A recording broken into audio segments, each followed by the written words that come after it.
मोक्षमार्गस्य नेतारं वेतारं कर्मयोगता ज्ञातारं विश्वतत्त्वानां वन्दे तद्गुणलब्धे त्रैकाल्यं द्रव्यषट्कं नवपदसहितं जीवसटिकायलेश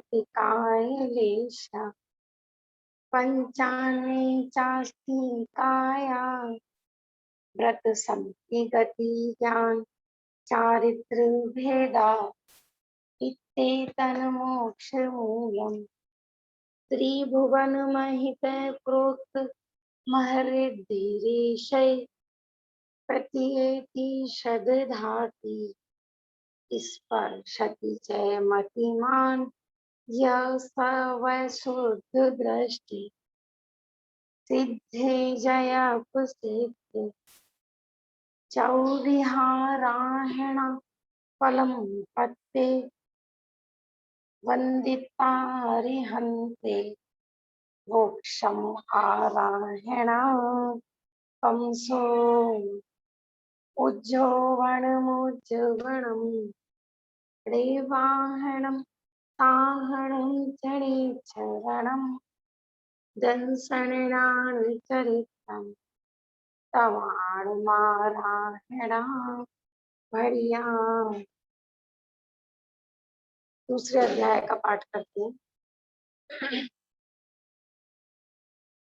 औपशमिक छाइको भावो मिश्रस्य जीवस्य स्वतत् मौदिक पारिणामिको च द्विनवा अष्टादशे विशन्ति त्रिभेदा यथाक्रमम् सम्यक्त्व चारित्रे ज्ञान दर्शन दान लाभ भोग भोग वीर्याणि च ज्ञान दर्शन लब्धश्चतुस्त्रि पंचभेदा सम्यक्त्व चारित्र संयमा संयमाश गति कसाय लिंग मिथ्या दर्शना ज्ञान संयता सिद्ध लेशाश चतुस्त्रयी कई कई षड्भेदा जीव भव्या भव्यत्वानि च उपयोगो लक्षणम् स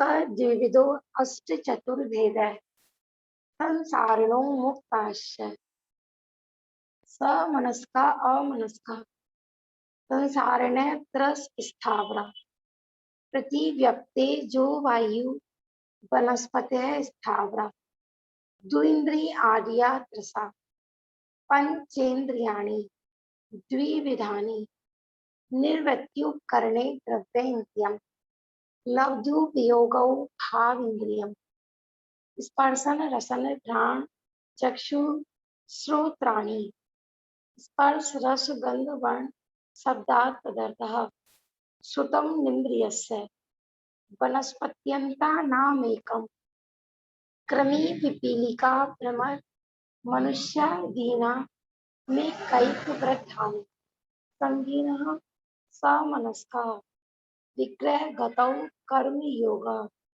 अनुश्रेणी गतिय अविग्रह जीवस्य विग्रहवती च संसारण प्राग चतुरभ्य एक सम्या अविग्रह एकं द्वत्रिन्वाना हार्कः सम्मूर्छन गर्भोपादा जन्म सचित्र शीत समृता सेत्र मिश्राश्चय तस्तद्योनः जरायुजाण्डज ओतानां गर्भः देव नारकाणामोपादः शेषाणां समूर्छनम् औदारिक वैक्रियक आहार तेजस्कारमाणि शरीराणि परम परम सूक्ष्मम् प्रदेशतो असंख्य गुणम प्राप्त तैसात् अनंत गुणे परे अप्रतिघाते अनादि संबंधे च सर्वस्य तदातीनि भाग्यानि युगपदे कस्मिन्ना चतुरप्य निरुपभोगमन्त्यम् कर्म सम्मूर्छनज माध्यम औपाधिकम वैक्यकम लब्धि प्रत्यम च तेजस्मपि शुभम विशुद्धम व्याखाति चाहार्कम प्रमत्त संयतस्य नारद सम्मूर्छनो नपुंसकानि न देवः शेषा स्त्री वेदः औपाधिक चरमोत्तम देहा असंख्ये वर्षायुषो अनपवर्त आयुषः।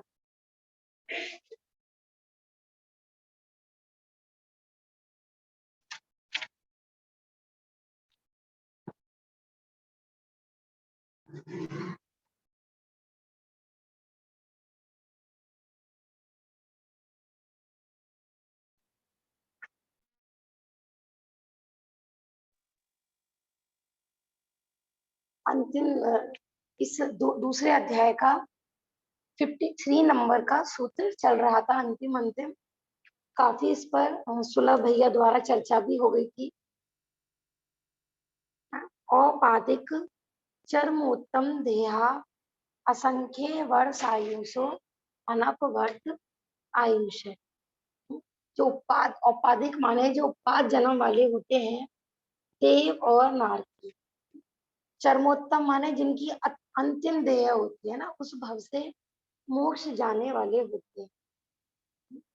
और औपाधिक चरमोत्तम देहा असंख्य वर्ष आयु से, जिनकी आयु असंख्यात वर्षों वाली होती है ना, उत्तम सहनन वाले होते हैं। उत्तम देहा माने उत्तम सहनन वाले होते हैं।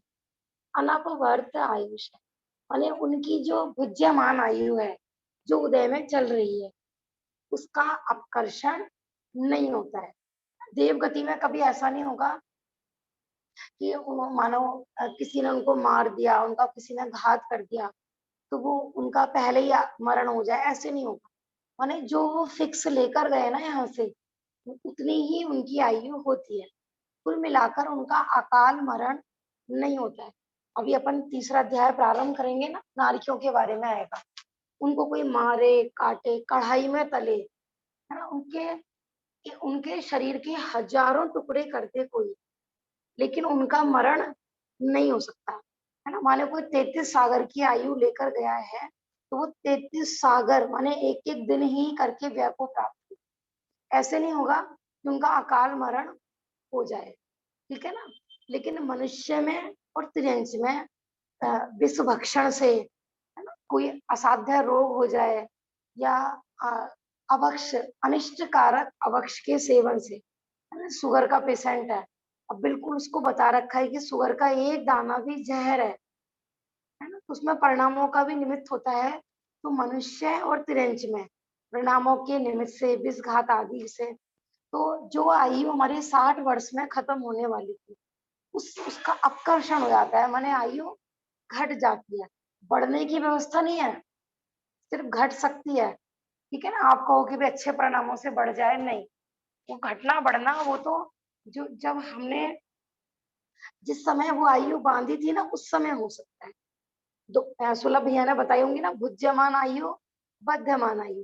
जैसे अभी हमारी मनुष्य गति का उदय चल रहा है, ये हमारी भुज्यमान आयु है, लेकिन हम अगली गति में कहाँ पर जाएंगे उसका पहले से ही बांधते हैं, वो होती है बध्यमान आयु।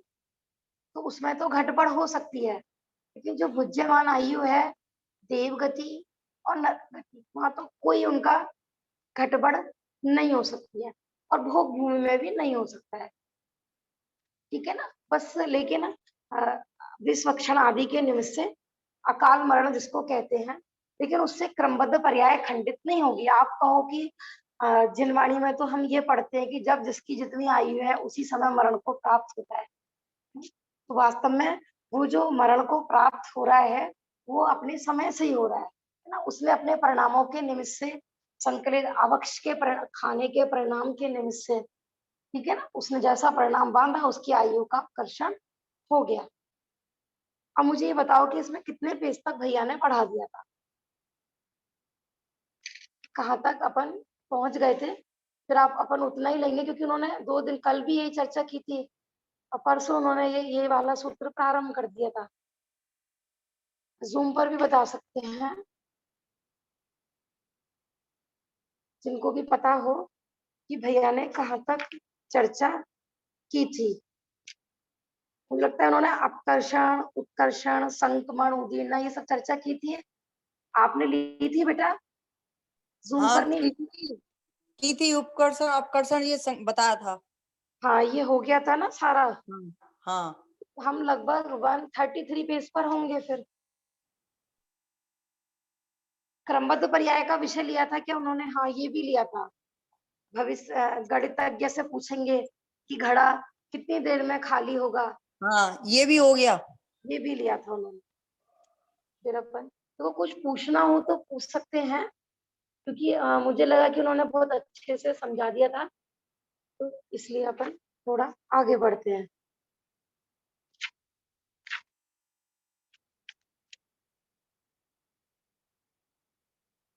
हाँ, जैसे इसमें एक एग्जाम्पल और था। ये वाला हुआ था क्या, कैदी वाला एग्जाम्पल? 134 पेज पे, किसी को सजा हुई 10 वर्ष के लिए। हाँ, ये हाँ ले लें। समझाया था, हाँ समझाया। जी, बताया तो था उन्होंने हाँ, कैदी का। अच्छा ठीक है। तो फिर मुझे पेज नंबर आप ही बता दीजिए अमिता भाभी जी, कि अपन कहाँ से ले लें। भाभी जी, मैं शास्त्रा जी खोल के नहीं बैठ पाई थी, मैं बाहर थी, इस वजह से मुझे पेज नंबर नहीं है, मैं देख रही हूँ। अच्छा, और किसी को भी ख्याल में हो, क्योंकि भैया ने पीडीएफ तो लगाई थी, मैंने भी लास्ट में सुन पाई थी, क्योंकि आपको ऐसा ना लगे कि भाई 2 दिन, क्योंकि उन्होंने अच्छे से क्लियर किया था। देखो, कुल मिला के जो ये विषय चल रहा है ना, यहाँ पर माने क्रमबद्ध पर्याय इससे कुछ खंडित नहीं होगी। ठीक है ना? कोई कहे कि फिर तो समय से पहले मर जाते हैं, समय से पहले कोई नहीं मरता। समझ में आ रहा है कि नहीं? क्योंकि वो भी जो अकाल मरण जिसको हम कहते हैं, वो किसी की पूरी गर्दन ही कट गई, तो वो कैसे जिंदा रहेगा? तो जो 60 साल में आयु के निषेक घटने थे, वो उसके 40 में, माने 40 में उसकी किसी ने गर्दन काटी, या ऐसा हलाहल जहर पिया कि तुरंत पिए आदमी और खत्म हो जाए, है ना? उसमें भी देखो, हर किसी की आयु का अपकर्षण होता है, ऐसा भी नहीं है। जैसे हमने पहले एग्जाम्पल लिए थे, जैसे भूकंप आदि होते हैं ना, भुज में भूकंप आदि आए थे, तो कई कई तो माने 90-90 ईयर की, है ना, बुजुर्ग वृद्धा भी 1-1 महीने बाद जिंदा निकल रही हैं जमीन के अंदर से, और कहीं छोटे छोटे बच्चे जरा सा पैर मुड़ा मरण को प्राप्त हो रहे हैं। तो इसमें भी माने ये भी अपने परिणामों पे निमित्त है कि किसकी आयु का अपकर्षण होगा, है ना? कई बार तो ऐसा भी, किसी व्यक्ति ने जहर खाया, फिर उसको तत्काल उपचार मिल गया, जहर खाने के बाद भी, है ना, तुरंत उसको वैद्य का इलाज मिल गया, डॉक्टर का इलाज मिल गया, तो बच भी जाता है ना? तो किसकी आयु का अपकर्षण होगा ये भी नक्की है ना? कई बार आपने इतना इतना आते हैं न्यूज़पेपर आदि में कि पूरा ट्रेन उतर जाती है, और फिर भी आदमी जिंदा बच जाता है ना? इससे आप ऐसा नहीं सोचना कि कोई भगवान माने सर्वज्ञ की वाणी कोई झूठी साबित हो रही है, ऐसा नहीं है। लेकिन बस इसका लॉजिक ये है कि जैसे अपन कहते हैं ना कि भाई अ, अनिष्ट कारक अवक्ष मत खाओ, या फिर कोई व्यक्ति है बिल्कुल स्वच्छंद होके बीमारी हो गई, तो बिल्कुल ही कोई लापरवाही बरत रहा है, तो उससे कहते हैं भैया सेफ्टी बरतो, है ना? यदि अकाल मरण नहीं होता, तो फिर लोग इलाज कराने के लिए डॉक्टर वैद्य पे क्यों जाते? ना, जब मरना है तो नक्की है ना, तो फिर तो घर बैठो, इलाज कराने की क्या जरूरत है ना? कई कई बार ऐसा होता है ना, काल बिल्कुल अ, मरणासन हो गए थे, लेकिन कोई वैद्य मिल गया, कोई अच्छा डॉक्टर मिल गया, तो हम उसका धन्यवाद बोलते हैं कि ये ना होते तो हम मर ही जाते, है ना? तो उपचार आदि करने से उसकी आयु पूर्ण देखी भी जाती है। ये निमित्त नैमित्तिक संबंध होता है परिणाम के निमित्त से, बाहरी विश्व की, इसको कदली घात मरण भी बोलते हैं। हमने बताया था ना, कदली घात मरण, कि अचानक से एकदम बिल्कुल मृत्यु के ऐसे अवसर हो गए कि कोई बचाव का अवसर ही नहीं दिख रहा ना, बिल्कुल सामने शेर ही बैठा है और मुंह में ही रख लिया है उसने, निकल ही गया है। अब देखो इतने में भी ना, अब जैसे उनका आता है अनंग धरा का एग्जाम्पल आता है, बिल्कुल अजगर ने मुंह में ही रख लिया, आधा तो भक्षण करी गई थी। अब उनके पिताजी सोचे कि इसको मार के इनको बचा लें, तो बचा पाते क्या, कि आधा तो वो खाई जा चुकी थी। अब ऐसा तो है नहीं किसी का नीचे का पार्ट कोई जानवर खा जाए तो ऊपर का धड़ धड़ जिंदा रहेगा, ऐसा पॉसिबल है क्या? ऐसे इसको बोलते हैं आयु का घटना। देखो आयु क्या आठों कर्मों में होता है ऐसा। आठों कर्मों में मानो हमारा कोई पाप कर्म का उदय आने वाला था, 10 साल चलना था वो पाप कर्म का उदय, लेकिन हमारे परिणामों की विशुद्धि से वो घट गया, है ना, थोड़ा उदय में आके रह गया, स्थिति भी घट गई, उसका अनुभाग भी घट गया। होता है कि नहीं? इसको बोलते हैं अपकर्षण ना। उत्कर्षण माने बढ़ना और अपकर्षण माने घटना। ये सिर्फ ये मनुष्य और तिरंज गति में, वो भी कर्म भूमि में ही होता है, सब जगह ये है। भाभी जी 135 में अकाल मृत्यु कैसे करवा दीजिए, क्योंकि अकाल मृत्यु पे ही खत्म हुआ था, मतलब वो बता रहे थे अकाल मृत्यु का। हाँ 135 पे देखिए, अकाल मृत्यु की परिभाषा में कहा भी गया है कि विश्व भक्षण आदि के द्वारा होने वाली मृत्यु को अकाल मृत्यु कहते हैं। अब आप ऐसे मत सोचना अकाल माने बिना समय के, अकाल माने बस इतना समझिए कि हम यहाँ पर विश्व भक्षण को निमित्त बना रहे हैं, है ना, या एक्सीडेंट आदि को निमित्त बना रहे हैं, क्योंकि 5 समवाय होते हैं ना, निमित्त भी होता है, काल लब्धि भी होती है, पुरुषार्थ भी होता है। कई बार ऐसा भी होता है, जैसे कोई एक मानो कोई हॉल है, उसमें आग लग गई, तो कई लोगों को तो हम कह देते हैं माने छोटी उम्र के बच्चे मरण को प्राप्त हो गए, बेचारे समय से पहले चले गए। लेकिन कुछ ऐसे होते हैं कि अपने पुरुषार्थ से निकल गए, तीसरी मंजिल से कूद गए इधर-उधर से, तो अपन कहते हैं देखो ये बच गए, इन्होंने मेहनत करके अपने आप को बचा लिया, तो हम उसके पुरुषार्थ पर आरोप कर देते हैं। और जो बेचारा कर नहीं पाया पुरुषार्थ, तो हम कह देते हैं कि बेचारा ऐसे ही बिना समय के चला गया। ये सिर्फ मुख्य गुणता की अपेक्षा है, बाकी जब भी जो भी कार्य होता है ना, पांचों समवाय पूर्वक होता है। उस समय उसकी ऐसी होनहार थी, उसका समय आ गया था, है ना, अग्नि माने अग्निकांड का निमित्त मिलना था। इस तरीके से अपन सिर्फ ये अपेक्षाकृत कथन है। अकाल मरण माने कि आयु कर्म का अपकर्षण, आयु कर्म की इसको उदीर्णा भी बोलते हैं। उदीर्णा समझते हैं? जैसे मानो एक एक दिन करके हमारा एक एक दिन व्यतीत होने वाला था, उदीर्णा में क्या हुआ कि 10 दिन, जस्ट 10 दिन की आयु पहले ही समाप्त हो गई। समाप्त हो गई माने जैसे वो भैया ने घड़े का उदाहरण दिया था ना, कि अगर एक एक बूंद पानी घड़े में से टपकता तो 10 घंटे में खाली होता, लेकिन कोई बच्चा आया और उसके पैर से फूट गया, तो क्या हुआ कि पूरा। और भी देखो, और भी एग्जाम्पल आते हैं भाभी ग्रंथों जी में। हाँ जी। लेकिन ये निश्चित तो है ना कि अगर उसकी समय से पहले मृत्यु अगर हो जाती है, हाँ जी। तो ये भी तो निश्चित ही हुई ना अपने आप में कि उसकी इस तरीके से हाँ मैं ये आएगी। बता रही थी कि क्रमबद्ध पर्याय कोई खंडित नहीं होती है, ये भी उसकी निश्चित थी। देखो वास्तव में जो ज्ञानी जीव होते हैं, अपना फुल चरणन आदि का जो पालन का उपदेश दिया जाता है ना, इसलिए दिया जाता है। बहुत लोग कहते हैं ना कि जब मरना है सुनिश्चित है, तो फिर भक्ष खाओ या अभक्ष खाओ, गुटखे खाओ, शराब पियो, ड्रग्स लो, है? तो जैसे अपन जो कहते हैं ना कि अनिष्ट कारक, नशा कारक, अभक्ष आदि का, तो इसलिए उपदेश दिया जाता है ये सब। लेकिन आप ऐसा नहीं सोचना कि उस व्यक्ति ने अभक्ष के परिणाम करे ना, तो उसकी मृत्यु शीघ्र होना ये भी निश्चित। इससे केवली की वाणी झूठी नहीं होगी। देखो इसमें एग्जाम्पल है, जैसे एक एक आम का फल है वो पेड़ पे पका। भाई साहब पेज नंबर है 135, नीचे नीचे के पैराग्राफ चल रहे हैं। एक आम का फल है वो पेड़ पे पका, है ना, मानो जो जिसे अपन कहते हैं डाल के पके हुए, तो मानो उनकी एक टाइमिंग होती है कि 15 दिन में पकेगा, 1 मंथ में पकेगा। लेकिन अब लोगों को जल्दी चाहिए होता है, बहुत मात्रा में चाहिए होता है, तो लोग कच्ची आम ही निकाली और उसको पाल में माने कार्बेट में या दवाई आदि में या कृत्रिम हीट देके उसको पकाते हैं। जो 15 दिन में पकना था वो कितने दिन में पक जाता है? रात भर में भी पक जाता है। जैसे लौकी आदि का होता है ना, इंजेक्शन लगाया, 1 दिन में पूरी लौकी बड़ी तैयार हो जाती है। रात को लगाओ, सुबह आपको बड़ी लौकी मिलेगी पूरा। समझ में आ रहा है? इसको पर माने पर के निमित्त से। तो ऐसे आयु में भी हो सकता है, विषभक्षण से, नशा कारक अभक्ष से, अनिष्ट कारक अभक्ष के निमित्त से। ठीक है ना?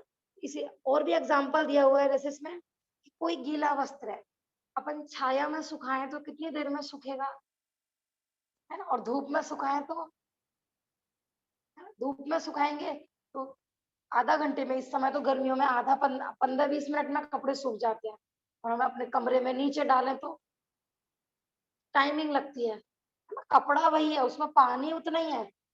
इसको कहते हैं, ये भी निमित्त नैमित्तिक संबंध कितना घनिष्ठ है। उसी प्रकार मनुष्य और तिरंचाइयों की उत्तीर्णा भी हो जाती है। देखो इससे ये आगे पढ़ते हैं। इससे तो यही निष्कर्ष निकलता है कि अकाल शब्द असमय का सूचक न होकर काल के अतिरिक्त अन्य कारणों का द्योतक है। आगे ना, अकाल का मतलब ऐसा मत सोचना कि कोई समय से पहले मर गया, है ना। अकाल मरण माने यहाँ पर कह रहे हैं कि काल अवधि को मुख्य ना करके बाकी निमित्त की मुख्यता से एक्सीडेंट नहीं होता ना तो ये बच जाता। कोई इसको समय पर ट्रीटमेंट मिल जाता ना, बेचारा गरीब था ना, इलाज के लिए पैसे नहीं थे, है ना, बेचारा उसको ऑक्सीजन नहीं मिल पाई, तो ये हम निमित्त को मुख्य करके कह देते हैं कि ये व्यक्ति समय से पहले चला गया, लेकिन वास्तव में समय से पहले कोई भी नहीं जाता है। उसका हाँ हाँ, उसी हिसाब से ले। अपन कहते हैं ना कि जब जिसकी जिस काल में, जिस क्षेत्र में, जिसके निमित्त से मृत्यु होनी होती है ना, वो व्यक्ति वहीं पहुंच जाता है। और कई बार ऐसा भी होता है, देखो आजकल इतने केस ऐसे भी हुए, हॉस्पिटल भी मिल गया, ऑक्सीजन भी मिल गई, पैसा भी भरपूर था, सब कुछ था, फिर भी चला गया, तो उसमें हम कह देते हैं कि इसका कोरोना ना ज्यादा फैल गया था, कहते तो उसमें कोरोना पे ज्यादा उसको हाईलाइट कर दिया। तो ये मुख्य गुण की है, बाकी पांचों समवाय से ही कार्य होता है।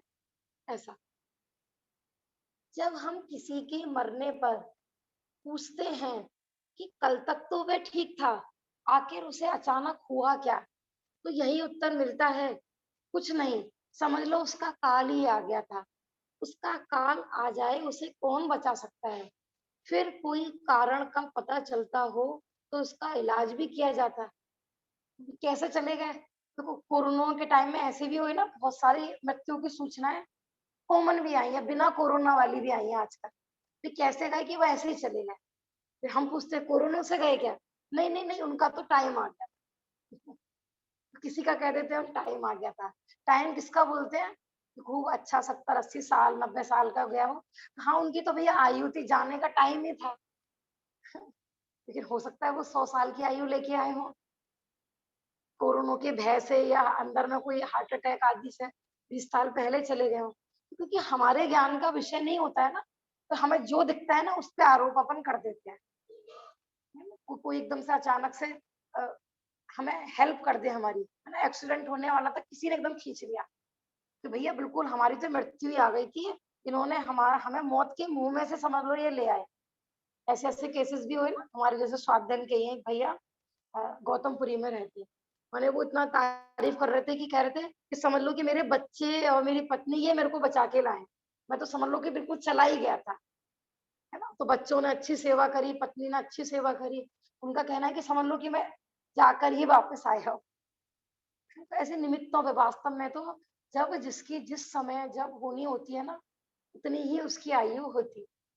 लेकिन लौकिक में निमित्त नैमित्तिक संबंध को भी अपन नकार नहीं सकते हैं। समझ में आ रहा है कि नहीं। ऐसा देखो, यदि कोई विष भक्षण, एक्सीडेंट आदि अन्य कारण दिखाई देता है, तो कोई यह नहीं कहता कि उनका काल ही आ गया था, अपितु यह कहा जाता है कि घर से तो अच्छे चले थे पर एक्सीडेंट हो गया। हम्म, कोई आदमी है, मतलब कम उम्र वाला जाता है तो कोई नहीं कहता, है ना, एक्सीडेंट, किसी ने जहर दे दिया, अथवा और जो कुछ हुआ होता है वह कारण बताया जाता है। साथ में यह भी कहा जाता है कि भाई वे तो बेचारे अकाल मौत के शिकार हो गए। जहां पर कुछ पकड़ में नहीं आता ना, तो वह हम कह देते भैया समय आ गया था, क्या कर दिया। कि जहां पर माने कोई दिखता है ना, देखो इस जीव का यही है कि जहां पर जब तक निमित्त दिखते हैं ना, हम उन्हीं के पीछे पड़े रहते हैं।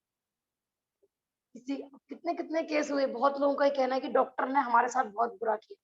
डॉक्टर चाहते तो बचा लेते, लेकिन उन्होंने बचाया नहीं, है ना। उन्होंने वो एक पेशेंट आया था, उसने लाखों रुपए जमा कर रखे थे, इसलिए उन्होंने हमारी केयर नहीं करी, हमें पहले ही छुट्टी दे दी। ऐसे कितने लोगों का आज ये भी कहना है ना। देखो पाप का उदय हो ना अपना, तो हम ये नहीं कह रहे, हो सकता है भी डॉक्टर ने ठगा हो, लेकिन कुल मिला के है तो अपने ही कर्म का उदय ना। जैसे हो सकता है इस बंदे अगर हमारी पीछे से अपनी पूरी 50 साल का है हाँ जी, हाँ, वही विषय चल रहा है, अकाल मरण किसको कहते हैं, है ना? माने जो हमारी आयु शुरू हो गई है ना, बुज्यमान इसको आयु बोलते हैं। तो विष भक्षण से, है ना, जहर आदि के निमित्त से, तो बिल्कुल ही ऐसे अंग कट जाए कि श्वास नली ही कट जाए, तो इसके निमित्त से माने जो आयु हम 60 साल की थी, 70 साल की थी, उसको बोलते हैं आयु का अपकर्षण होना। तो वो घट के आयु के निषेक 20 में खत्म हो गए, किसी के 30 में खत्म हो गए, इसको बोल देते हैं अकाल मरण।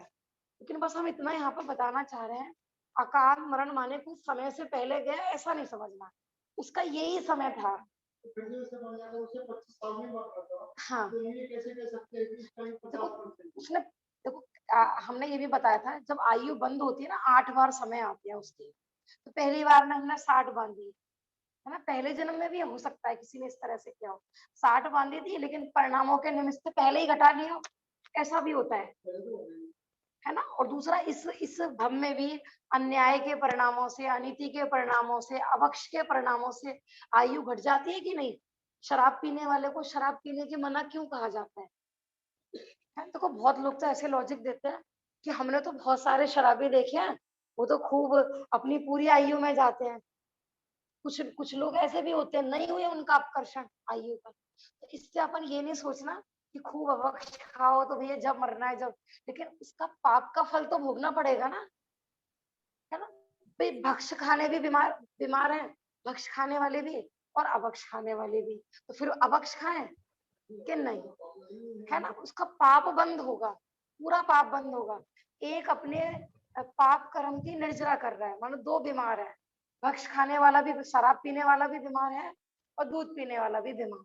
अब कोई सोचे ये तो दूध पीते हैं, शुद्ध भोजन करते हैं, जब यही बीमार है तो हम भी है, हम खा रहे हैं तो क्या दिक्कत है? कर्म का उदय विचार है ना। बहुत से लोग सोचते हैं कि कर्म की वजह से बीमार पड़ते हैं, खाने पीने से कोई ना बीमार पड़ते हैं।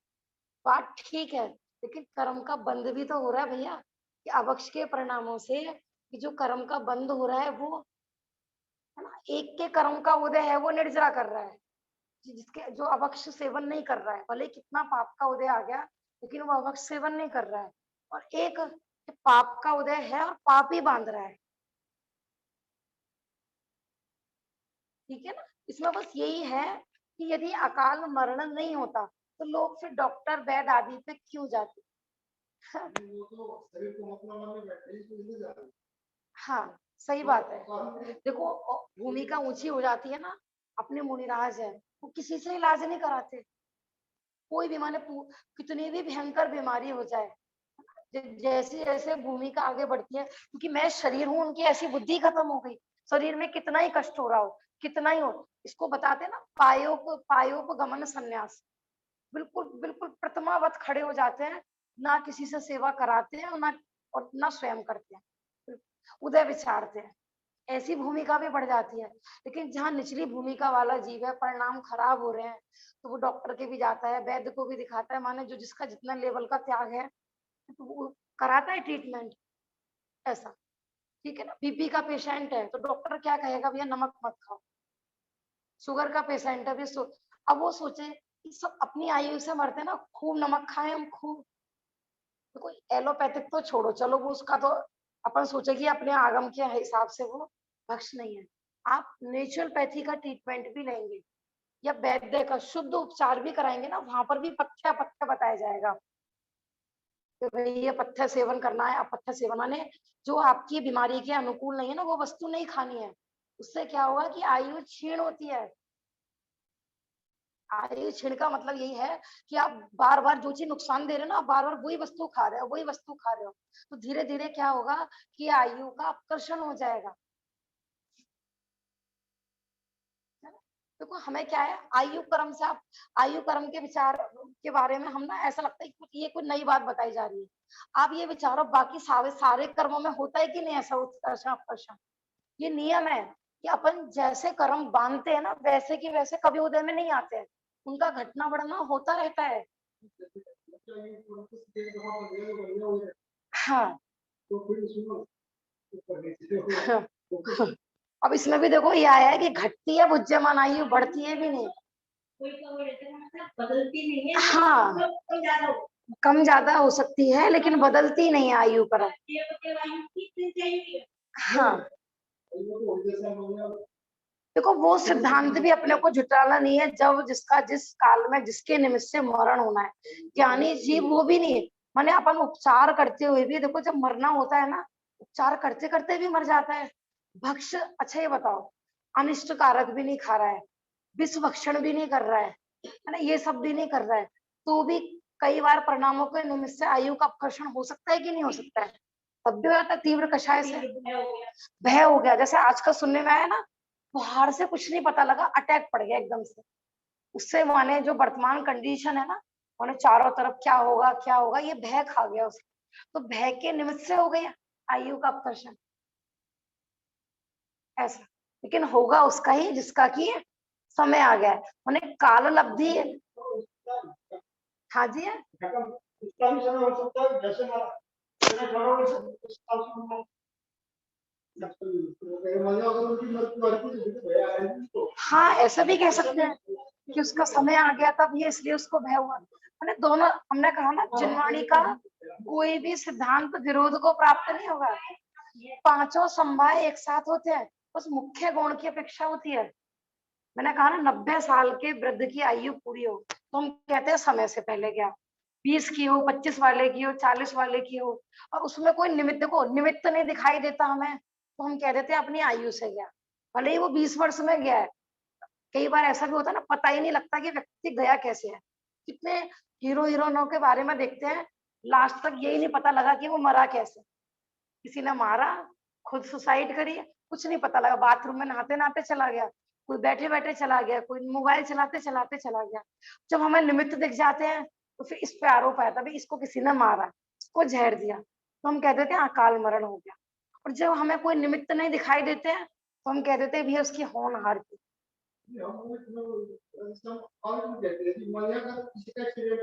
हाँ जी, हाँ हाँ, सब सकाल ही है, सबकी आयु सकाल में ही होती है, सबकी मृत्यु सकाल में ही होती है, बस ये एक अपेक्षाकृत कथन है, बस इतना बस समझ लीजिए कि मुख्य गुण की माने इसमें हमने काल अवधि को मुख्य ना करके निमित्त को मुख्य किया है, बस ये लेना है। बाकी बाकी समय से पहले कोई नहीं मरा है ना? अब देखो गर्भवादी का बच्चा होता है तो वहां पे हम क्या लगाते हैं, आया 1-2 महीने रहा और चला गया, ऐसे से कितने। हाँ हाँ, मैं वही तो बता रही हूँ, इतने केसेस भी होते हैं कि पूरी ट्रेन उतर गई, छोटा बच्चा, कितने कितने आते हैं, कोई गर्भवती महिला थी, ट्रेन में बच्चा हो गया, नीचे गिर गया, उसके ऊपर पूरी ट्रेन उतर गई, बिल्कुल अभी तत्काल का बच्चा और फिर भी जिंदा है। इससे कहते हैं ना कि भाई जब जिसकी आयु है उससे पहले उसे कोई मार नहीं सकता, उसे कोई बचा नहीं सकता। ये सिद्धांत कहीं खंडित नहीं होगा अकाल मरण को पढ़ने से। इसको माने क्रमबद्ध पर्याय को विचार के अपने को निर्भय ही रहना है। अकाल बस इस दृष्टि से मानना है, निमित्त की मुख्यता से, क्योंकि यदि हम अकाल मरण को स्वीकार नहीं करेंगे, है ना, तो डॉक्टर का उपचार पूरा चढ़ना नियोग का कथन कि अनिष्ट कारक मत खाओ, नशा कारक मत खाओ, अभक्ष का सेवन नहीं करो, है ना, फिर तो कोई स्वच्छंद जीवन हो जाएगा लोगों का। बस सदाचार की दृष्टि से अकाल मरण माने सिर्फ मुख्य गुण की व्यवस्था है, अकाल माने ऐसा मत लो कि समय से पहले। हाँ हाँ, नहीं नहीं नहीं, भुज्यमान आयु में बताया जा रहा है यहाँ तो।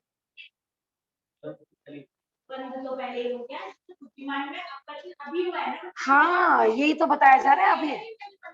नहीं नहीं नहीं, पहले जन्म का पहले जन्म में भी देखो, जैसे वो होते हैं ना, सौधर्मेंद्र के बारे में आता है कि उसकी वो मुनि अवस्था में होते हैं और वो आगे की माने आगे के स्वर्गों की आयु बांधते हैं। सौधर्मेंद्र, जो सौधर्मेंद्र होता है, बांधी थी उसने लंबी आयु, लेकिन उनने कुछ निदान, ऐसा निदान बंद के फल में वो अपनी आयु का अपकर्षण कर लेता है। उसी समय जिस समय वो देवगति की आयु बंद कर रहा था ना, तो हाँ, लेकिन सिर्फ नरक में और स्वर्ग में लेना है, बस ये वाली बात। और वो भाभी जी हाँ, निदान का मतलब वही है ना कि इच्छा करके। हाँ निदान का मतलब ये, हाँ जी, नरक और स्वर्ग में जाने वाला जो जीव है ना, वहां जाने से पहले, माना यहाँ पर जैसे सौधर्मिंद्र का मैं बता रही, यहाँ वो मुनि अवस्था में थे और वो धर्म के प्रभाव से जाने वाले थे, मानो सर्वार सिद्धि में, अनुदिश आदि में जाने वाले। लेकिन उन्होंने किसी की विभूति देखकर, स्वर्ग आदि की विभूति देखकर निदान बंद कर लिया कि मुझे तप के फल में ये सब चीजें प्राप्त हो, तो उनकी आयु का अपकर्षण हो गया। माने इसको बोलते हैं घात आयुष्क, ग्रंथों में इसका नाम आता है घात आयुष्क, कि जाने वाले थे लंबी आयु में, लेकिन अपने परिणामों के निमित्त से उन्हें आयु,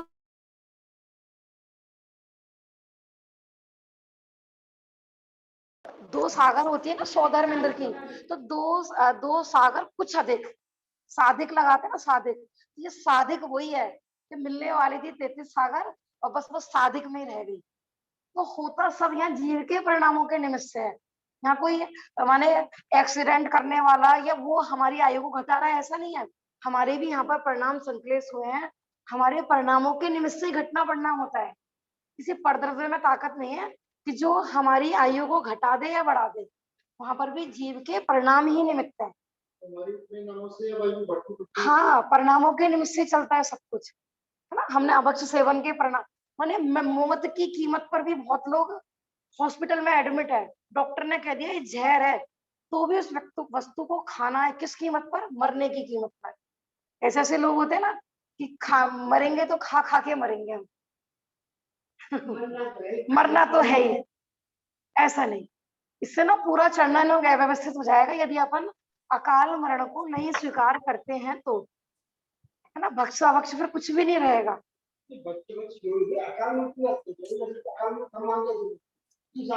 अकाल मरण माने मैंने कहा ना, आप असमय मत समझिए, बस निमित्त की मुख्यता से किया गया कथन। ग्रंथों में कुछ देखो उपादान की, जैसे सम्यक दर्शन हुआ, ठीक है ना, किसी ने हम पे उपकार किया तो हम कहते भी आपकी वजह से ही हुआ है सब कुछ, आप, अरे आप ही हमारे दाता हो, आप ही हमारे करने वाले हो।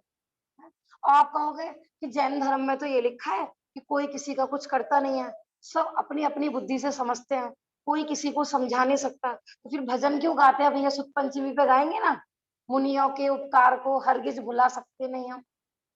तो कहा कौन किस पर उपकार करता है? कोई किसी पर उपकार नहीं करता, बस ये निमित्त नैमित्तिक संबंध की अपेक्षा किया गया कथन है।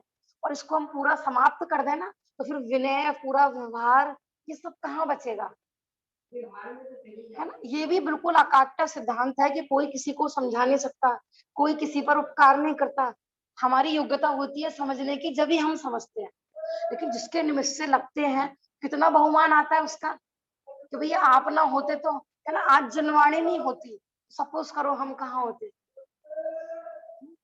ये जनवाणी हमारे पास नहीं आई होती, जिन लोगों ने इतना बलिदान करके, इतना मेहनत कर करके हमारे तक जनवाणी लाई, ये नहीं होती तो हम क्या होता। और आप कहोगे कि सब द्रव्य स्वतंत्र है, कोई किसी का कुछ नहीं करता, है ना, सब अपनी हमें मोक्ष होगा, हमें हमारी आत्मा से होगा, ये क्या कर सकती है, ये तो जड़ है ना। समझ में आ रहा है? एक उपादान का कथन होता है, एक निमित्त नैमित्तिक संबंध होता है, एक उपादान उपेय संबंध होता है, तो ये अलग अलग विवक्षाओं से बात एक ही है ना। 5 समवायों में कभी हम किसी को मुख्य कर देते हैं, कभी किसी को मुख्य कर देते हैं। कोई अपनी लड़की के लिए लड़का ढूंढे, जैसे ढूंढने निकला तुरंत रिश्ता आ गया, देखा हम मुझे अपनी लड़की की शादी हमने तो सोच रखा था 20-21 में कर देंगे, और हमने कर दी।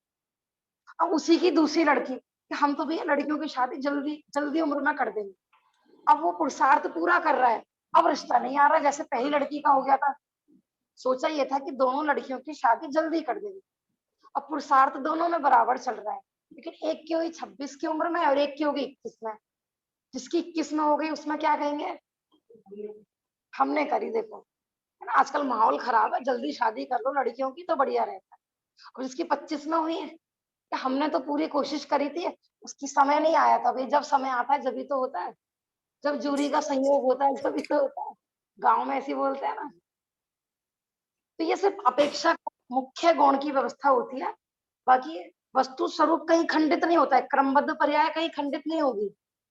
बाकी देखो ये विषय सारा ना क्रमबद्ध पर्याय नामक पुस्तक में बहुत अच्छे से, वैसे हमारे जो संयम भैया हैं तो संडे संडे ना, जो वैसे तो हमारी समय सार जी चलता है 8 से 9, संडे संडे संयम भैया क्रमबद्ध पर्याय ने ऐसे आपको अलग अलग विषयों के माध्यम से नए नए विषय क्लियर करेंगे, ठीक है ना। हर संडे समय सारजी ना चल के तो अपन सोच रहे हैं कि इस तरह के विषय, नए चक्र है, निमित्त उपादान है, तो ऐसे विषयों पर चर्चा चला करेगी 8 से 9 वाली में, क्योंकि 7 से 8 वाली में हमारी बेसिक चलती है। भाभी जी, भाभी जी इसका हेलो हाँ जी, भाभी जी, इसका मतलब ये हुआ कि जो बद्धमान आयु होती है उसके अंदर तो उत्कर्षण अपकर्षण हो सकता है कर्मों के हाँ हिसाब से, लेकिन जो भुज्यमान आयु है जिसको हम भोग रहे हैं जी, उसके अंदर अपकर्षण नहीं हो सकता, हाँ। ये प्रश्न ये मतलब है आया ना। है कि इसका मतलब ये है कि बद्धमान आयु में तो हो सकता है उत्कर्षण अपकर्षण, लेकिन भुज्यमान में नहीं होता है। लेकिन जो हम सूत्र पढ़ रहे हैं ना, उसमें ये बता रहा है कि भुज्यमान में अपकर्षण होता है, उत्कर्षण नहीं होता है। ये जो यहाँ पे चर्चा आई है, देखो आप सूत्र क्लियर पढ़िए। देव गति है और नरक गति है और भोग भूमि के जीव हैं, और या फिर अंधे है जिनका जो तद्भव मोक्षगामी है, तो वो तो बद्धमान माने जब उन्होंने बांधी थी ना, तभी उन्होंने उत्कर्षण अपकर्षण अपना करके आए हैं पूरा। लेकिन मनुष्य कर्म भूमि के मनुष्य और कर्म भूमि के त्रियंच, इसको ध्यान से सुने क्योंकि इसमें लोगों को बहुत कंफ्यूजन लगता है। उसमें भुज्यमान आयु में भी अपकर्षण हो सकता है जहर के निमित्त से। हाँ, फिर कोई बचने का उपाय क्यों करेगा। हाँ जी,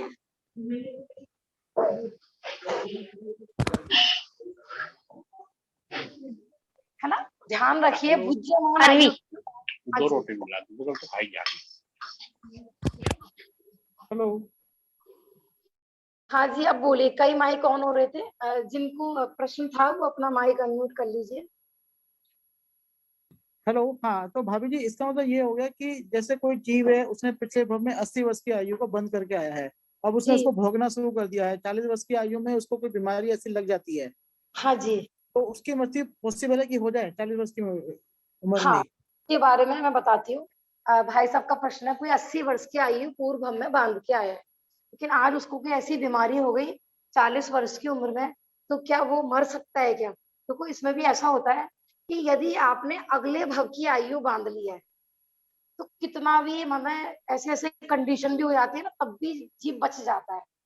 जैसे हमारा अभी मनुष्य पर्याय चल रही है और हमने देव गति बांध ली है, नरक गति बांध ली है, तिरंच आयु यदि बंद हो गया है अगले भव का, तो हमारी भुज्यमान आयु का अपकर्षण नहीं होगा। क्यों, क्योंकि अपकर्षण हो गया ना, तो अगले भव की भी व्यवस्था बिगड़ जाएगी सारी। हमारी भुज्यमान आयु का अपकर्षण तब हो सकता है कि हमने अगले भव की आयु नहीं बांधी हो, तो हो सकता है ना। असाध्य रोग से, विश्व भक्षण से, किसी ने सर काट दिया हो, बिल्कुल ट्रेन के नीचे पूरे टुकड़े टुकड़े हो गए हो, ऐसी कंडीशन में जो मृत्यु होती है, कदली घात मरण भी कहते हैं इसको, अकाल मरण भी कहते हैं, आयु की उदीर्णा भी कहते हैं, आयु का अपकर्षण भी बोलते हैं। ऐसे ग्रंथों में इसके इस तरीके से नाम आते हैं। ठीक है भाई साहब, ठीक है बाबा, ठीक ठीक है ना। तो इसलिए जो उपाय आदि ना इसलिए किए जाते हैं। बाकी देखो जो ज्ञानी जीव होते हैं ना, उनको जीने की वांछा होती है, ना मरने की इच्छा होती है। अंदर में ये पूरा दृढ़ विश्वास होता है कि जितनी मेरी आयु आयु है, उससे पहले मुझे कोई मार नहीं सकता, और मुझे एक समय भी आयु कोई मेरी बढ़ा नहीं सकता। अंदर में ये पूरा शब्दान रहते हुए भी, लेकिन कमजोर भूमिका वाले जीव होते हैं, वेदना नहीं सही जा रही है तो उपचार आदि करते हैं कि नहीं, है ना, वैद्य आदि के निमित्त से। और हम कह भी देते हैं कि तो बिल्कुल मरने लायक हो गया था। कितनी कितनी कंडीशन होती है, बिल्कुल मर ही गया था समझो, वो तो वैद्य जी का उपकार था कि उन्होंने बचा दिया, इस तरीके से। हाँ, देखो इसमें बार बार लिखा हुआ है, इस प्रकार अकाल मृत्यु असमय की सूचक ना होकर काल के अतिरिक्त मुख्य रूप से अन्य कारणों से होने वाली मृत्यु की सूचक है। माने अकाल मृत्यु को आप असमय नहीं कहिए, क्या कि 5 संभाय होती है ना, तो काल को कर दिया है गौण वहां पर, है ना। बाकी निमित्त की मुख्यता से वहां कथन है कि अकाल में मरण, बाकी सब समय में ही मरण होता है, अकाल में किसी का मरण नहीं होता है। इस प्रकार यह सुनिश्चित होता है कि उक्त सूत्र में मुख्य रूप से आयु कर्म की स्थिति के अपकर्षण की चर्चा है, परिणामों के निमित्त से है ना, कर्मों का स्थिति घटना, उसको बोलते हैं अपकर्षण, है ना। ऐसे बहुत सारे कर्म, 8 कर्मों में ऐसा हो सकता है, माने घटना बढ़ना। अकाल मृत्यु की बात तो उक्त कथन के आधार पर मनीषियों द्वारा निकाला गया निष्कर्ष है, जो एक प्रकार से सापेक्ष कथन है, वस्तु स्थिति का वास्तविक निष्कर्ष नहीं है। देखो और स्पष्ट कर दिया कि सिर्फ ये अपेक्षाकृत किया हुआ कथन है, इससे कोई वस्तु स्थिति सिद्ध होती है ऐसा नहीं है। वस्तु स्थिति तो यही है, जब जिसका जिस काल में जिसके निमित्त से, है ना, जितनी आयु में मरण होना है उतना ही होगा, उसको, है ना, कहते हैं इंद्र धर्मेंद्र भी बचाने में समर्थ नहीं है। बहु मंत्र तंत्र बहु होई, मरते न बचावे कोई। उपचार करते करते भी मरण को प्राप्त हो, है ना, संभाल करते, माने इसमें देखो इस लाइन में बहुत कुछ कह दिया। एक प्रकार से सापेक्ष कथन है, वस्तु स्थिति का वास्तविक निष्कर्ष नहीं है ये आप सर्वथा ऐसे नहीं कहेंगे अकाल मरण माने समय से पहले, तो कोई निष्कर्ष रूप में नहीं कहा जा रहा है, बस एक अपेक्षा से किया गया कथन है। भाभी जी इसमें तो हम दोनों ही बातें कह रहे हैं। अभी हमने कहा कि अपकर्षण हो सकता है, अब हम हाँ कह रहे हैं कि नहीं अकाल मृत्यु तो होता नहीं है, वो भी समय से निश्चित है। तो ये तो दोनों चीजें हम एक साथ बोलना चाह रहे हैं, दोनों अलग अलग ये सब कह रहे चीजों हैं कि को। हम दोनों चीज बोल रहे हैं, एक तो कह रहे हैं कि अकाल मृत्यु होती नहीं है, फिर कह रहे हैं अपकर्षण भी होता है। हम ये कहना चाह रहे हैं कि जिस जीव का अपकर्षण हुआ है ना, वो भी सकाल मृत्यु ही है उसकी।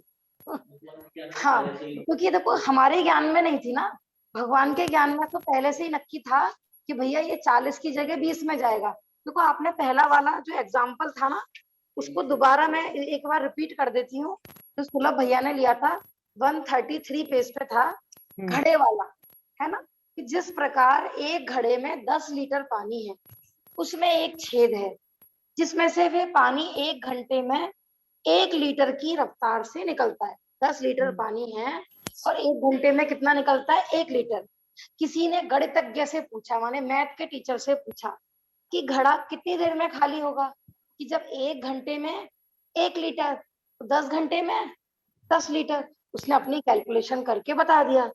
अब किसी ने भविष्य वक्ता से पूछा, ज्योतिष से पूछा, उसने क्या बताया कि 5 घंटे में। क्यों? क्योंकि भविष्य वक्ता को आगे का भी दिख रहा था कि एक बच्चा आएगा खेलता हुआ और इसमें ठोकर मारेगा तो ये लुढ़क जाएगा और सारा पानी खाली हो जाएगा। तो प्रश्न ये है कि गणितज्ञ झूठ बोल रहे थे या ज्योतिष? इसका मतलब गणितज्ञ ने झूठ बोला था।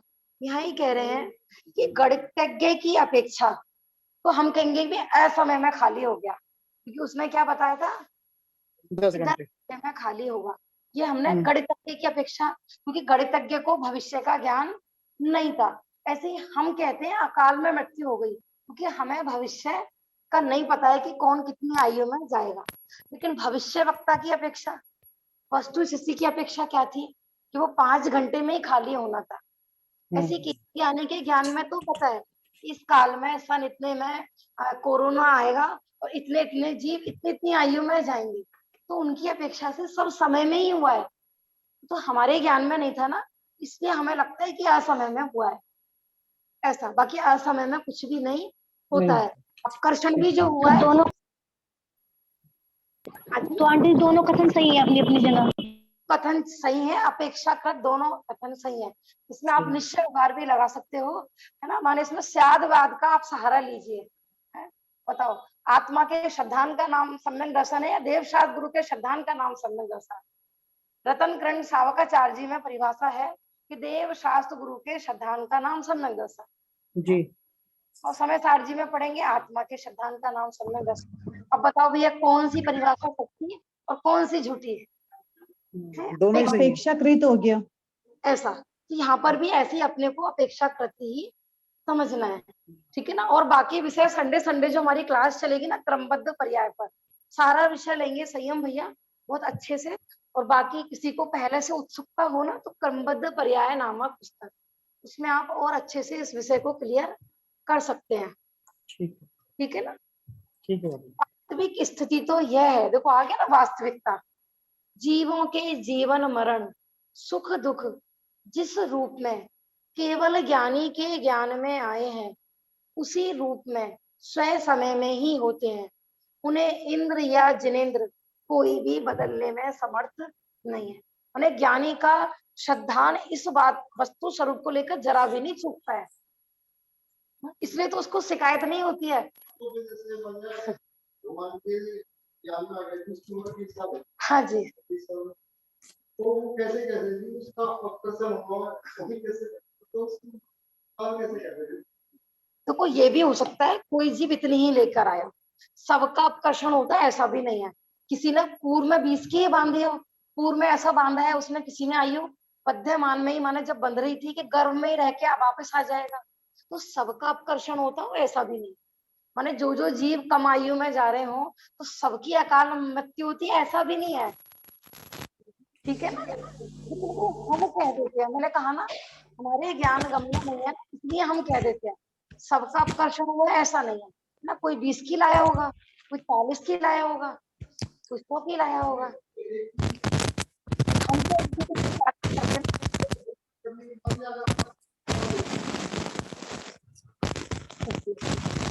तो कुल मिला के अपने को देखो कितनी, अपने को यही विचार करना है कि जितनी भी आयु मिली है भैया समय रहते हुए अपना कल्याण कर। अपने को तो वास्तव में देखो विषय कोई भी चल रहा हो, अपने को जितना समझ में आ जाए ठीक है, हमें उससे प्रयोजन समझना है कि है क्या हमारा वास्तव में। 70 की हो गई, 60 की हो गई और हमने खाया खोया ऐसे ही गवा दी तो भी क्या कर लिया। कोई जीव 10-10 साल में अपना कल्याण करके निकल गए, 8 वर्ष की उम्र में केवल ज्ञान करके निकल गए, और तुम्हें 50 मिल गई, 60 मिल गई, समझ में आ रहा है कि नहीं। हाँ ठीक है ना, तो अपन इस भरोसे ना बैठे कि भैया हमारी तो लंबी आयु होगी, भैया समय का कोई भरोसा नहीं है। निरंतर यही विचार करना है कि भैया मुंह फाड़े ना, काल शेर रूपी काल मुंह फाड़े बैठा हुआ है, और निरंतर आयु घट रही है, निरंतर। जैसे वो घड़े में से बूंद बूंद टपक रही है ना निरंतर, ऐसे एक एक पल पल आयु क्षीण हो रही है ना। तो अपने को मेन प्रयोजन पे फोकस देना है कि वास्तव में ये आयु का प्रकरण हमसे क्या कह रहा है भैया। तो भैया अभक्ष का त्याग करो, अनिष्ट कारक का त्याग करो, नशा कारक माने अभक्ष के सेवन से आयु क्षीण होती है।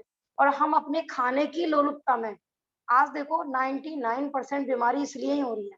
मैं बार बार कहती हूँ ना कि आप नेचुरोपैथी वालों पर ट्रीटमेंट कराने जाओगे, सीधी सीधी बात कहते हैं वो कि भैया जबान पे कंट्रोल हो ना तो हमारे यहाँ आना इलाज कराने के लिए, नहीं तो मत आना।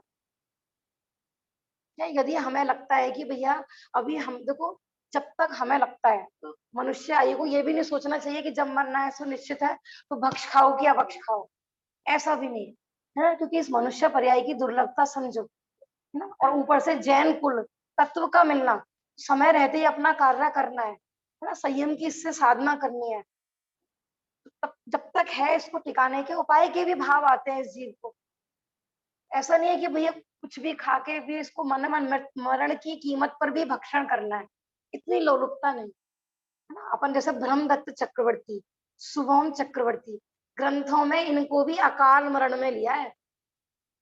बताओ, चक्रवर्ती जैसे जीव इंद्रियों की लोलुपता में माने जिस मनुष्य पर्याय को वो कल्याण माने दीक्षा धारण करते थे तो उसी भव से मोक्ष जा सकते थे। तो अपने को इन प्रसंगों से प्रेरणा लेनी है कि क्या क्या क्या कह रहा है आयु का प्रसंग। पर भाभी जी ये जो चक्रवर्ती होते हैं ये तो उत्तम सहनन वाले होते हैं जीव, तो इनका अकाल मृत्यु कैसे संभव है? लेकिन जो तत्वार सूत्र जी की टीका है ना उसमें रेफरेंस में आया कि ये अपवाद है कि खाने की लोलुपता में माने इस जीव को इंद्रिय के विषय भोगों की इतनी लोलुपता कि ऐसे अपवाद भी आए हैं। ब्रह्मदत्त चक्रवर्ती, शुभम दत्त चक्रवर्ती, इनको यद्यपि सूत्र तो यही कह रहा है, सूत्र यही कह रहा है कि उत्तम सैनन वाले असंख्यात वर्षों की आयु वालों को अकाल मरण नहीं होता है, लेकिन जो हमारे पास तत्वार सूत्र जी की टीका है उसमें उनको अकाल मरण में लिया गया है, लेकिन अपवाद के रूप में लिया गया है। कुछ क्योंकि कुछ कंडीशन अपवाद भी होती हैं वहां, जैसे चक्र जैसे अपन तीर्थंकर का लेते हैं ना, कुछ चीजों में उनका अपवाद होता है। मैं आपको पढ़ के भी बताती है, मैंने हेडलाइन भी की थी। चक्रवर्ती का मान भंग होना ये भी अपवाद ही है। हाँ, उसको तो अपन हुंडा अवसर्पणी का दोष कह देते हैं, चक्रवर्ती का मान भंग होना। ठीक है, अपने को तो ये विचार करना है। मुझे मिलेगा तो मैं हेडलाइन उसकी भेजूंगी कि चक्रवर्ती किस तरीके से लिया है। ठीक है ना। बाकी तो अपने को यही विचारना है कि भैया इस समय पल पल पल जीवन बीता जा रहा है, हमें पूरा माने पूरा अवसर मिला है कल्याण करने का, और यदि हमने उसका सदुपयोग नहीं करा तो भैया कब कोई भरोसा नहीं है, कब हम कौन सी गति में चले जाएं, दोबारा ये अवसर मिले या ना मिले, है ना। तो हमें बाहरी निमित्तों को लेकर बहाने नहीं बनाना है कि भैया तब करेंगे, है ना। कल कल करते करते करते पता नहीं कब तक करता रहेंगे, माने जिनकी जो कल कहते हैं ना उनका कभी कल आता नहीं है, कल कभी आती नहीं है, जब कल आएगी तो फिर कल बोलेंगे। ये भाभी जी उपादान उपादान उपादेय निमित्त को कैसे समझे हम? हाँ, भाई साहब कह रहे हैं कि निमित्त उपादान और उपादान उपेय को कैसे समझे। देखो ये एक अलग विषय है, अपन फिर भी देखो जितने भी है, मानो जैसा आप ऐसा समझिए, जैसे मैं सिंपल एग्जांपल दे रही हूँ कि भाई हमारा कल्याण होना है, तो अपन कहते हैं कि भाई आत्मा के श्रद्धान करो, आत्मा का ही ज्ञान करो, है ना, और आत्मा में लीन हो जाओ। इसको बोलते हैं उपादेय की दृष्टि से उपदेश। हमें संबंध दर्शन होगा, मोक्ष की प्राप्ति होगी, तो मुझे मेरी मोक्ष की प्राप्ति मेरी आत्मा को समझने से होगी। एक तो ये कथन होता है। एक अपन ये भी कहते हैं कि भाई देव शास्त्र गुरु का समागम करो, है ना, माने जिसको देव शास्त्र गुरु के निमित्त से सम्यक दर्शन होता है। तो ये जो पर द्रव्य है, माने पर द्रव्यों से लिया जाता है, वो निमित्त नैमित्तिक संबंध की अपेक्षा लिया जाता है। लेकिन जहां कार्य होना है, तो घड़ा किसने बनाया, तो अपन कहते हैं कुम्हार ने, इसको बोलते हैं निमित्त का कथन। लेकिन उपादान का कथन क्या होता है कि घड़ा किसने बनाया, कि मिट्टी ने, है ना। हमारा कल्याण किससे होगा, कि हमारी आत्मा, हमारा कल्याण किससे होगा, कि देव शास्त्र गुरु के निमित्त से। तो जहाँ पर द्रव्य पे आरोप आता है, वो निमित्त नैमित्तिक संबंध की अपेक्षा कथन होते हैं। और जहाँ कार्य होता है, जिसमें कार्य होता है, उसको बोलते हैं उपादान की अपेक्षा कथन। ठीक है ना। बाकी इसकी डिटेल और भी अपन विषय ले लेंगे संडे की क्लास में, संयम भैया को बोल देंगे, और जैसे जैसे यहाँ पर भी आएगा तो भी अपन विषय लेंगे। ठीक है ना। अब कल से या परसों से हमारा तीसरा अध्याय प्रारंभ होगा। हाँ, इस प्रकार जीव के असाधारण भावों, जीव के लक्षण, भेद प्रभेद, इंद्रियां, इंद्रियों के विषय, जन्म, योनि, शरीर आदि का स्वरूप बताने वाला दूसरा अध्याय समाप्त होता है। कि ना दूसरे अध्याय में हमने जीव के असाधारण भाव, औपसमिक, क्षयिक आदि पढ़े थे। जीव का लक्षण, उपयोग लक्षण पढ़ा था। जीव के भेद प्रभेद, जीव कहाँ कहाँ रहते हैं, कितनी इंद्रिय होते हैं, उनकी उत्पत्ति स्थान क्या क्या होते हैं, कैसे कैसे शरीर धारण करता है। इस तरह हमने देखो समझना जीव को ही है। समय सार में आपको शुद्ध जीव समझाया जाएगा, या हमने विशेषों के माध्यम से जीव समझाया, लेकिन प्राप्त तो शुद्धात्मा को ही करना है ना। लेकिन जब जहाँ जैसा जीव हो तो उसको विशेषों के माध्यम से, क्योंकि अभी तो हम यहीं पर अटके पड़े हैं कि शरीर जीव है कि अजीब है, शरीर कहाँ उत्पन्न हो, माने सिद्ध भगवान कहाँ। अपन 3 लोक का चैप्टर प्रारंभ होगा कि नहीं होगा, अभी तो लोगों को स्वर्ग नरक में ही शंका है। सिद्ध भगवान होते हैं इसी में शंका है। कोई ऐसी भी जगह होती होगी जहाँ 5 इंद्रिय के अभाव में अनंत सुख होता है, 5 इंद्रिय के विषय भोगों का अभाव है, उसमें ही शंका बैठी हुई है अभी। इस अपेक्षा से ये वर्णन पढ़ रहे हैं, या पढ़ेंगे कुछ भी, समझना अपना शुद्धात्मा ही है। समय सार जी में पढ़ा था ना, समस्त जो वाद सांग का सार, माने जो अपनी आत्मा को जानता है वो समस्त जन शासन को जानता है। एक प्रश्न और आया था, वैसे तो समय हो गया, शुद्ध पंचमी का आया था मेरे पास, क्या पहले ही बता दीजिए अपन कैसे मनाएं। देखो बाकी तो कल भी ले लेंगे, लेकिन अभी इससे ये पूछना था कि कल कैसे मनाएं। देखो जितना पॉसिबल हो, वास्तव में तो शुद्ध का अध्ययन करना, जिनवाणी का अध्ययन करना, स्वाध्याय करना, यही शुद्ध पंचमी मनाना है। बाकी हमारे घर में परंपरा बनी रहे ना, परिवार के लोग भी बने रहे, तो हर घर में जिनवाणी होना चाहिए। मैंने कहा ना, भोजन सामग्री जैसे अपन नेसेसरी समझते हैं, हर घर में एक जिनवाणी का अलग से स्थान होना चाहिए। उच्च आसन पर जिनवाणी विराजमान करनी चाहिए। कल घर घर में आप पूजन भी कर सकते हैं जिनवाणी, है ना। मंदिर में तो अपन करते ही हैं, क्योंकि घर ही एक ऐसा स्थान है कि वहां पर जिनेंद्र भगवान को विराजमान नहीं कर सकते, है ना। और गुरु भी हमेशा नहीं रहते हैं, लेकिन जिनवाणी को नित्य बोधनी का है ना। श्रावक के घर में बहुत लोगों को लगता है कि बहुत सारी हो गई, बहुत सारी हो गई। यदि हमारे अभी कपड़े में तो लिमिट है नहीं, है ना। माने कितनी हमारी 10-10 अलमारियां कपड़ों से भरी हुई हैं और जिनवाणियां हमें लगती है कि बहुत सारी हो गई, बहुत सारी हो गई, वो परिग्रह लगती है, ऐसा नहीं। क्योंकि अपने यहाँ देखो पहले भी आया था कि फोटो आदि को नमस्कार नहीं होता है, तो घर में पूजन होता है, विधान होता है, कुछ भी होता है, तो अपन जिनवाणी विराजमान करके ही नमस्कार, क्योंकि जिनेंद्र भगवान की वाणी भी जिनेंद्र भगवान के समान ही है ना, उनकी वाणी की विनय माने भगवान की विनय है ना, गुरुओं की विनय। तो जिनेंद्र की वाणी की विनय में सबकी विनय गर्भित है ना। जैसे माँ की विनय माने कि माँ की बात मानना, ऐसे सब अपन सुबह पूजन विधान। और अपने यहाँ तो उस्मानपुर में शोभा यात्रा है सुबह 7 बजे जिनवाणी जी की, तो सब लोग उसमें शामिल हो सकते हैं। बाकी अपने घर में जो जिनवाणी, देखो एक चीज और बताती हूँ मैं, जिनवाणी फट गई तो भैया कहाँ पहुंचा दो, मंदिर में। अरे पहले अपन पूरा प्रयास करें कि वो जिनवाणी, देखो कितनी मुश्किलों से बाइंडिंग आदि होती है, कितनी हिंसा होती है और अभिनय भी बहुत होती है ना छपने आदि में। और जरा सा एक पेज निकला और हमने उसको इतनी असावधानी करी कि और फटते चले गए। तो अपन पहले ही कोशिश करें कि घर में पहले सुरक्षा करें, ठीक है ना। उसको अच्छे से बाइंडिंग है, पेपर ऐसा नहीं कि भर के थैले में और मंदिर में पहुंचा दी कबाड़े की तरह, ऐसा नहीं, क्योंकि मंदिर में कौन देखेगा। तो जिन मंदिर स्वाध्याय भवन ये सब हमारी तो जिम्मेवारी है, हमने तो अपना घर साफ करके सब चीज पटक दी मंदिर में लाके, ऐसा नहीं। बहुत लोग ऐसा करते नहीं, हमें देखना है कि इसका क्या करना है। बिल्कुल जीर्ण शीर्ण हो गई है तो अपन रिसाइकिल वाले कागज में डाल, और लगता है कि 2-4 कागज ही हुए हैं तो अपन पूरा उसको अच्छे से पेपर चढ़ाए, उसको गम आदि से चिपका है, उसको सेफ की जगह है। कि बहुत हिंसा होती है एक जिनवाणी छपने में भी। अब पहले की तरह नहीं थे कि पूरा विवेक से, अब तो पूरा प्रेस में छपती हैं और एक पेज पकड़ा लोग थैले में डाल देते हैं उसको। अपने घर पे धूप लगाना जिनवाणियों को, ये सब भी बहिरंग भैया वृत्ति है। बाकी अपने मैं दूसरा एक और मैं बता रही थी, सब लोग कहते हैं हमारे घर में तो जिनवाणी है, कुछ भी ऑकेजन होता है तो कौन सी जिनवाणी विराजमान करते हैं, पूजन पाठ प्रदीप। तो अपने मन से ये भ्रम निकाला है कि पूजन पाठ ही जिनवाणी होती है, समझ आ रहा है कि नहीं। उसमें तो वास्तव में पूजन आदि है, वो तो भक्तों ने अपने उद्गार व्यक्त किए हैं, है ना। तो कहते कि हम जिनवाणी के पूजन करेंगे, तो कौन सी जिनवाणी विराजमान करते हैं, पूजन पाठ प्रदीप। ऐसा नहीं, अपन अपने मूल आचार्यों को जो ग्रंथ है विराजमान करें, शुद्ध कॉटन के वेस्टर्न आदि में उसमें विराजमान करके पूजन करें, पूरा बहुमान से घर में भी कर सकते हैं और मंदिर जिनका मंदिर आदि खुले हुए हैं वहां भी कर सकते हैं।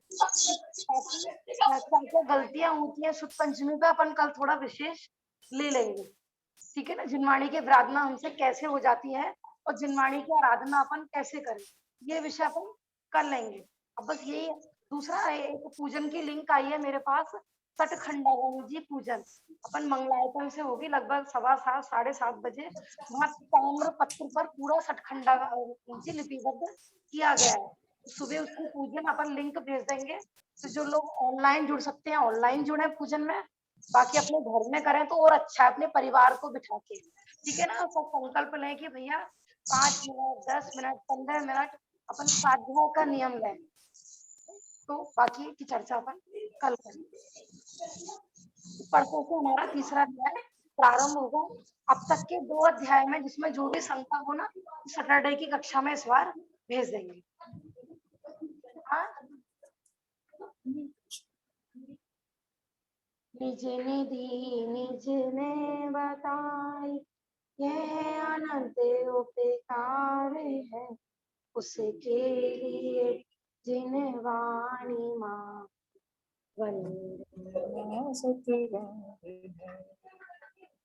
नमो अरहंता नमो सिद्धाणं नमो आयतीयाणं नमो वच्छायां नमो बोलो जिनवाणी माता की जय, शुद्ध पंचमी महापर्व की जय। तारा उमा जय जिनेंद्र। जय जिनेंद्र भाभी जी।